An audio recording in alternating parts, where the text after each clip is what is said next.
Going to do a quick walk around video of the 1989 Supercharged MR2 5-speed.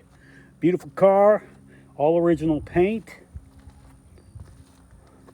A few touch-ups were done on the paint. Got the rear spoiler, standard. Got the clear Toyota visor that spells Toyota when the sun hits it right, sometimes even on the back window. That's really cool. Got the original alloy wheels.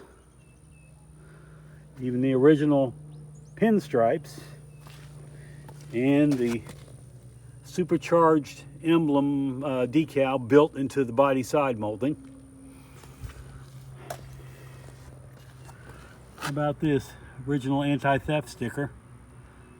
Had someone ask me, well, if you take the sticker off, does the radio not work anymore?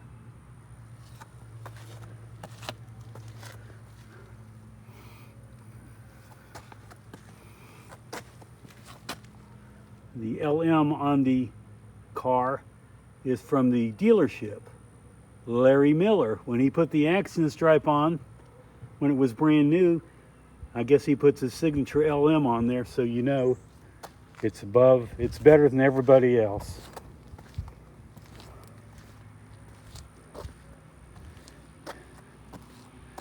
I think you can maybe see there's a dent on the hood from a box of Christmas decorations falling when the garage door got opened and the wind blew. It was a windy day, and the garage, the decorations didn't weigh that much, but the box did a little damage.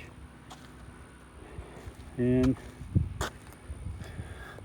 you can see there is a chip in the glass. That was from Utah. And then we've got a little ding in the door. That was here when I bought the car, and I didn't highlight this either. We got a little scuff here. That was on the car when I got the car too. The original owner did love the car, kept it garaged. That's why everything is so nice. Especially the Larry Miller tag. Obviously that should be washed out by now, being on the car for 30 plus years, but it's always been garaged even when the guy worked. And let's see, we'll go ahead and pop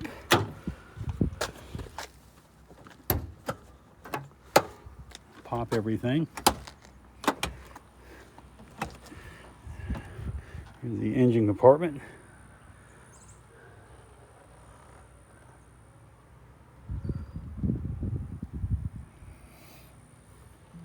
And for those eagle eyes who see that TEQ oil cap filler, oil filler cap, I should say. That doesn't go with the car. That came off of old Cressida. That's just my salute to Toyota. So you'll be getting a regular oil cap, and that's a pretty cool little feature.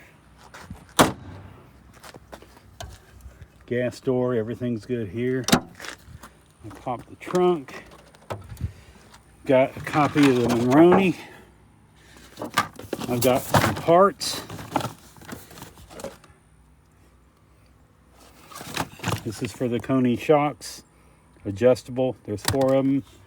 Got a repair manual, and I got just some rubber mats in case you put something there you don't want to stain. I did put some LED light bulbs in the tail and stop light because the incandescent bulbs from the factory is just so pale, and I don't want to get hit driving this thing at night. Not that I drive it that often. We'll go ahead and do a startup now. Let me do another video on the interior, so bear with me.